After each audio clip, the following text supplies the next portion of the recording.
যোৰহাট সমষ্টিক লৈ অসম গণ পৰিষদৰ দুগৰাকী বিধায়কে যি প্ৰতিবেদন দাখিল কৰিছে বা প্ৰস্তুত কৰিছিলে আৰু সেই প্ৰতিবেদন ৰাজহুৱা হোৱাৰ পিছত এতিয়া অসম গণ পৰিষদ আৰু ভাৰতীয় জনতা পাৰ্টিৰ ভিতৰ চৰা তোলপাৰ হৈছে। আজি আমি সেই প্ৰতিবেদনখনৰ কথা ক'ব খোজা আমি ক'ব খুজিছোঁ সেই প্ৰতিবেদনখনৰ অদৃশ্যৰ কিছু নিৰ্মম আৰু চৰম সত্য।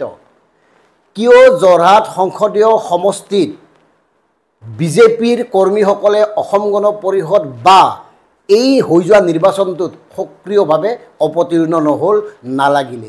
কিয় অধিকাংশ জ্যেষ্ঠ বিজেপি কৰ্মীয়ে মানে সম্পূৰ্ণ নিষ্ক্ৰিয় ভূমিকা ল'লে? তেওঁলোকে নীতিগত কাৰণত বিজেপিক ভোট দিছে বা বিজেপিক সমৰ্থন কৰিছে যদিও বিজেপিৰ হৈ নিৰ্বাচনী প্ৰচাৰত কিয় অংশ নল'লে?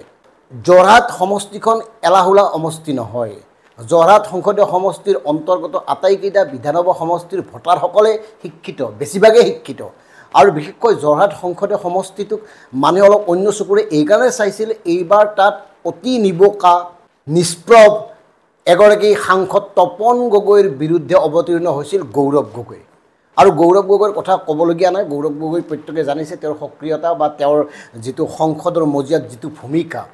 এতিয়া নীতিগত কাৰণত যদিও ভাৰতীয় জনতা পাৰ্টিক ছাপোৰ্ট কৰিছিল, কিন্তু তপন গগৈৰ ব্যক্তিত্বই বহুত হতাশ কৰিছিল বিগত সময়ছোৱাত। আনহাতে ইয়াৰ এটা অন্যতম কাৰণ হ'ল, তপন গগৈতকৈ অন্যতম কাৰণ হ'ল নতুন কংগ্ৰেছীসকলৰ তাৰ আগ্ৰাসী মনোভাৱ। আৰু মন কৰিব যে পংকজ বৰবৰা 2021 চনৰ জুলাই মাহত ভাৰতীয় জনতা পাৰ্টিত যোগদান কৰা পংকজ বৰবৰা হ'ল যোৰহাট সমষ্টিৰ প্ৰভাৰী। আৰু তেওঁ হোটেলত বহি মাহ জুৰি গোটেই কামখিনি পৰিচালনা কৰাৰ দায়িত্ব লৈছিল।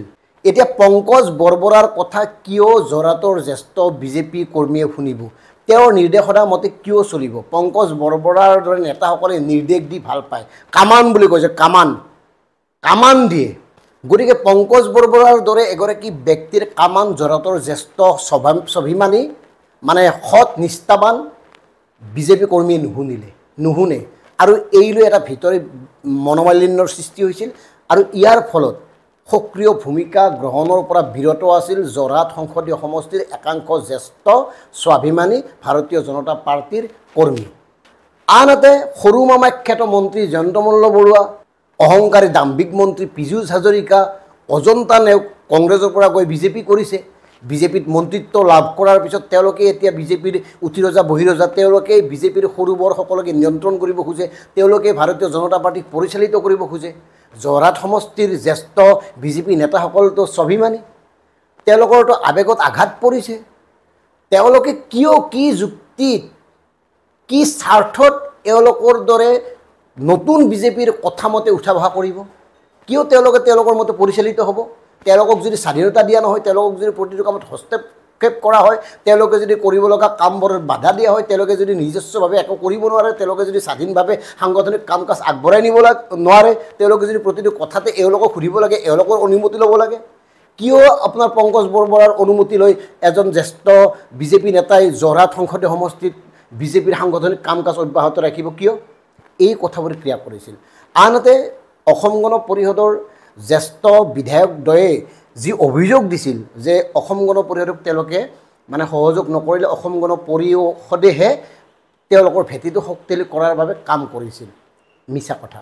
কাৰণ জাতীয়তাবাদী চিন্তাৰে এতিয়াও পৰিপুষ্ট হৈ থকা যোৰহাটৰ সংগ্ৰামী যি লোক আছে, যিসকলে এতিয়াও অসম গণ পৰিষদৰ শিপাডাল খামুচি আছে, যিসকলে এতিয়াও অসম গণ পৰিষদৰ জাতীয় চিন্তাৰে সমৃদ্ধ হৈ আগবাঢ়ি আছে, তেওঁলোকে কংগ্ৰেছৰ পৰা বিজেপিলৈ আহি বিজেপি কৰি তেওঁলোকক পৰিচালিত কৰিবলৈ যোৱা কথাটো কিয় মানি ল'ব? শুনিব কিয়? যুক্তি আছে। এই কথাটোত এইকাৰণে যুক্তি আছে কাৰণ জাতীয়তাবাদী চিন্তাৰে স্বাভিমানী যোৰহাটৰ অগপ কৰ্মীসকলে এই নতুনকৈ জনতা পাৰ্টিলৈ যোৱা কৰ্মীসকলৰ কথা শুনিবলগীয়া হৈছে। আৰু সেইকাৰণে এওঁলোকে সহযোগ নকৰা বুলি কৈছে।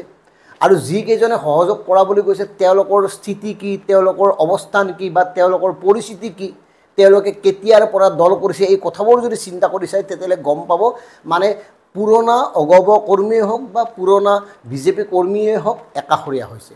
মানে তেওঁলোকক এতিয়া আৰু মানে সহজভাৱে গ্ৰহণ কৰা নাই, তেওঁলোকক অৱজ্ঞাৰ দৃষ্টিৰে চোৱা আৰম্ভ কৰিছে নতুনকৈ ভাৰতীয় জনতা পাৰ্টি কৰা লোকসকলে। আৰু এটা কথাই ক্ৰিয়া কৰিছে, তপন গগৈ আৰু গৌৰৱ গগৈক তুলনা কৰিব পৰা মানুহ তাত যথেষ্ট আছে, শিক্ষিত লোক আছে। তেওঁলোকে তুলনা কৰি চাইছে যে তপন গগৈ গৌৰৱ গগৈতকৈ কিমান নিষ্প্ৰভ। বিগত কাৰ্যকালত তপন কুমাৰ গগৈয়ে কেনেকুৱা ভূমিকা পালন কৰিছিল সংসদৰ মজিয়াত, এই কথাবোৰ মানুহে জানে। আৰু আমি আগতেই কৈছোঁ যে যোৰহাটৰ বেছিভাগ ভোটাৰে শিক্ষিত, গতিকে শিক্ষিত ভোটাৰে চলনাময়ী চলাহী এই ধৰণৰ কথা মতে নচলে। তেওঁলোকে বুজি উঠিছে গৌৰৱ গগৈক কিয় সমৰ্থন কৰিব লাগে, তেওঁলোকে বুজি উঠিছে তপন গগৈৰ পৰা যে একো কাম নহয়। গতিকে ভাৰতীয় জনতা পাৰ্টিত থকা একাংশ শিক্ষিত ৰাজনৈতিক চিন্তাধাৰা সমৃদ্ধ ব্যক্তিয়ে বা ৰাজনৈতিকভাৱে আপোনাৰ পৰিপক্ক ব্যক্তিয়ে ইচ্ছা কৰিয়ে ভাৰতীয় জনতা পাৰ্টিৰ পৰা আঁতৰি আছে, এই কথাবোৰ ক্ৰিয়া কৰিছে। আনহাতে ইয়াত আৰু এটা কাৰকে ক্ৰিয়া কৰিছে, সেয়া হ'ল সৰ্বানন্দ সোণোৱাল আৰু ডক্টৰ হিমন্ত বিশ্ব শৰ্মাৰ ভিতৰত থকা সংঘাত। কেনেকৈ? হিমন্ত বিশ্ব শৰ্মাই যেনেকৈ বিচাৰিছে যে সৰ্বানন্দ সোণোৱালে কম ভোটত জিকক আৰু সেইকাৰণে সৰ্বানন্দ সোণোৱালে নিজৰ সমষ্টিৰ পৰা ক'তো ওলাব নোৱাৰিলে। কম ভোটত সৰ্বানন্দ সোণোৱাল যদি জিকে তেতিয়াহ'লে ওপৰ মহলত দিল্লীৱালাক ক'ব পাৰিব যে তেওঁৰ নিজৰ ভিত্তি নাই আৰু তেওঁ যে জিকিছে হিমন্ত বাহিনীৰ প্ৰচেষ্টাতহে জিকিছে। আনহাতে সোণোৱালৰ কথাটো হ'ল যিকোনো প্ৰকাৰে গৌৰৱ গগৈ জিকিব লাগে। গৌৰৱ গগৈ জিকিলে আমাৰ মামা হিমন্ত বিশ্ব শৰ্মা মানে অমিত শ্বাহৰ নয়নৰ মণি তেতিয়া অন্ততঃ ক'ব পাৰিব যে চাওক কি কৰিলে, গৌৰৱক পৰাস্ত কৰিব নোৱাৰিলে। এতিয়া গৌৰৱ গগৈ অসমৰ নেতা হৈ থকা নাই, এতিয়া গৌৰৱ গগৈ সৰ্বভাৰতীয় পৰ্যায়ৰ এগৰাকী ৰাজনৈতিক নেতা আৰু গৌৰৱ গগৈক অসমতে নহয় কেন্দ্ৰীয় নেতৃত্বই ভয় কৰে, কাৰণ তেওঁ যোৱা মানে সংসদত বিভিন্ন ধৰণৰ মানে প্ৰশ্ন উদ্ৰেক কৰি প্ৰশ্ন উত্থাপন কৰি চৰকাৰী পক্ষক তুলাধনা দিয়ে।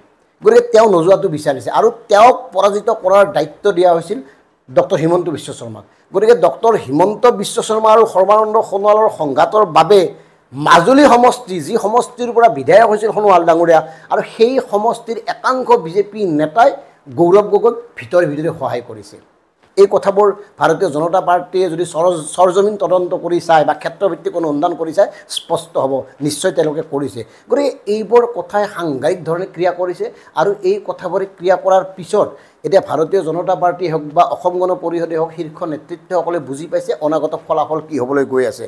যদিও অসম গণ পৰিষদৰ জ্যেষ্ঠ বিধায়কদ্বয়ে কৈছে যে ৪৮,০০০ ভোটৰ ব্যৱধানত মানে গৌৰৱ গগৈক পৰাজিত কৰিব, হয়তো ফল ওলোটা হ'ব।